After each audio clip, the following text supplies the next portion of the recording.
মুসার হাত থেকে পতাকা তুলে নিচ্ছে। ইনকলাব জিন্দাবাদ। আইএসএফ পরিবারের এই নেতৃত্বদেরকে স্বাগতম। আইএসএফ পরিবারের নেতৃত্বদেরকে স্বাগতম। আইএসএফ পরিবারের নেতৃত্বদেরকে স্বাগতম। ইনকলাব জিন্দাবাদ। শিরাই শিরাই রক্ত ভাইজানের ভক্ত, এই শিরাই শিরাই রক্ত ভাইজানের ভক্ত। এই মেহনতি মানুষের প্রতিনিধি মুসা ভাই, তুমি এগিয়ে চলো, আমরা তোমার সাথে আছি। সাথে আছি, সাথে আছি। এই সাম্প্রদায়িক শক্তির বিরুদ্ধে লড়াই করছে নওশাদ ভাই, তুমি এগিয়ে চলো, বসিরহাটের মানুষ সাথে আছে। সাথে আছে, সাথে আছে। এই সাম্প্রদায়িক শক্তির বিরুদ্ধে আইএসএফ লড়ছে। তো যাক, আজকে আমরা আলোচনার দিকে ফিরি। আপনারা জানেন ইন্ডিয়ান সেকুলার ফ্রন্ট 2021 সালে আব্বাস সিদ্দিকী ভাইজানের দ্বারা আমাদের এই দল প্রতিষ্ঠিত হয়। আমরা 2021 সালে বিধানসভা নির্বাচন শুরু করেছিলাম। আজকে 2026 সালে এসে আমরা দ্বিতীয়বার বিধানসভা নির্বাচন শুরু করছি। আমরা 21 সালে যেভাবে ছিলাম, আজকে কিন্তু বসিরহাট উত্তর বিধানসভার মানুষ 21 সালে যে অক্সিজেন ছিল, আজকে কিন্তু তার থেকে 100 গুণ বেশি অক্সিজেন নিয়ে মাঠে নেমেছে।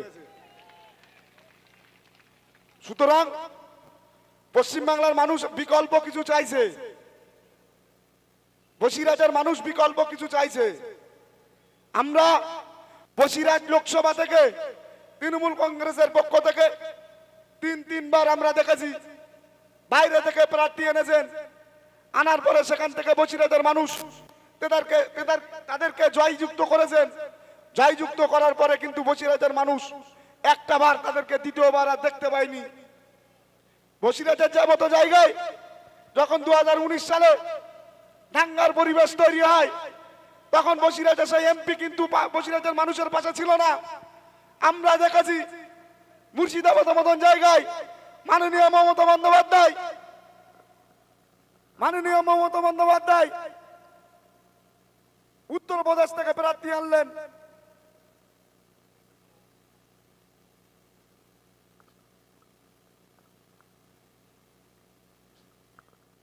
উত্তরপ্রদেশ থেকে প্রার্থী আনলেন, এনে একইভাবে উত্তরপ্রদেশ থেকে প্রার্থী আনার পরে মুর্শিদাবাদের মানুষ তাদেরকে সেই প্রার্থীকে জয়যুক্ত করেছেন। কিন্তু আমরা দেখেছি কয়েক মাস আগে মুর্শিদাবাদে যে দাঙ্গার পরিবেশ তৈরি হয়, সেই প্রার্থীকে কিন্তু সাধারণ মানুষ পাশে পায়নি। আজও পর্যন্ত আপনার ঘরের সন্তান, আমাদের ভাইরা এখনো পর্যন্ত কিন্তু নিখোঁজ আছে। একবারও তৃণমূল কংগ্রেসের পক্ষ থেকে এবং সেই প্রার্থীর পক্ষ থেকে তার পরিবারকে সমবেদনা পর্যন্ত জানানো হয়নি। ঠিক একইভাবে বসিরহাট উত্তর বিধানসভায় শাসক দলের পক্ষ থেকে যাকে প্রার্থী করা হয়েছে, আপনারা জানেন তেনাদের স্লোগান জয় বাংলা, কিন্তু এখানে যাকে প্রার্থী করা হয়েছে সে নন বেঙ্গলি। তিনি হিন্দি ভাষায় কথা বলেন এবং তিনি বাংলাকে মুখস্থ করে আপনাদের সামনে রিপ্রেজেন্টেটিভ করছে এবং সে কিন্তু উত্তরপ্রদেশের ব্যক্তি, উত্তরপ্রদেশে তার জন্মস্থান। উত্তরপ্রদেশের মতো একটা ব্যক্তিকে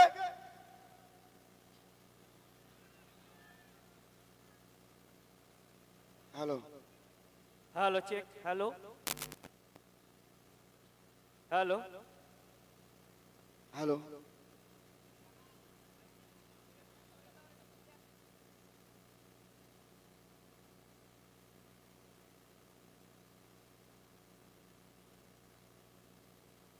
হ্যালো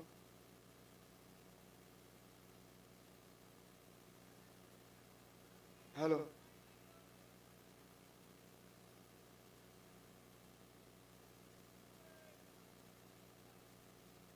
হ্যালো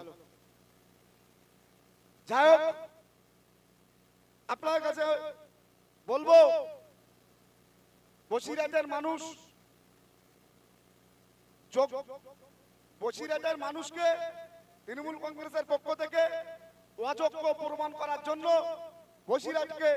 বসিরহাটে একজন উত্তরপ্রদেশ থেকে প্রার্থী এনেছেন।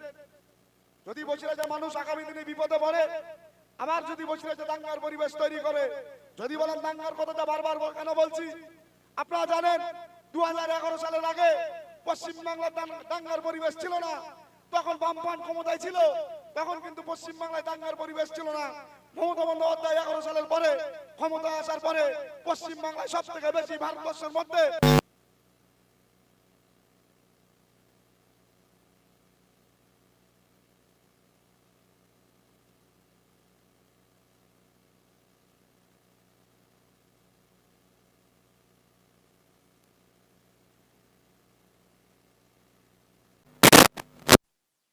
চাচারা তাদেরকে আমরা বলবো যে বাপ, আপনারা যে স্বপ্ন দেখছেন ভাঙর থেকে নওশাদ সিদ্দিকীকে হারাবেন, ভাঙর থেকে নওশাদ সিদ্দিকী হারলে আপনার লাভটা কি হবে?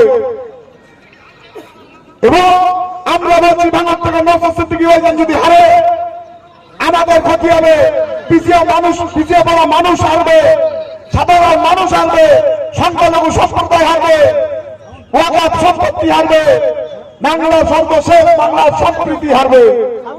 সুতরাং আপনাদের স্বপ্ন দেখা ছেড়ে দেন।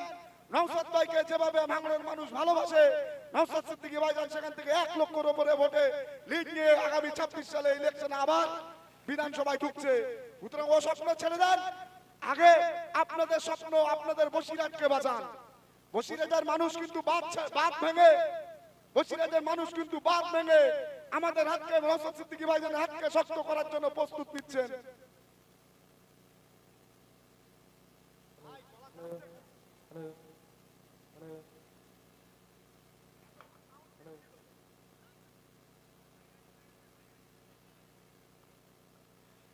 আমাদের মাঝে আমাদের বিধায়ক নওশাদ সিদ্দিকী ভাইজান চলে এসেছেন। আমরা নওশাদ ভাইকে স্লোগান দিয়ে বরণ করে নেব।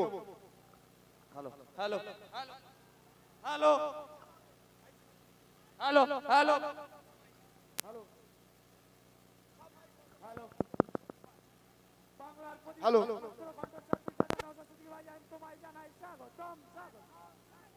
বাংলার একমাত্র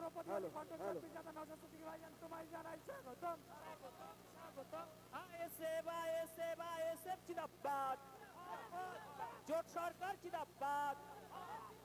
এই বাংলার মেহনতি মানুষের প্রতিবাদী কণ্ঠ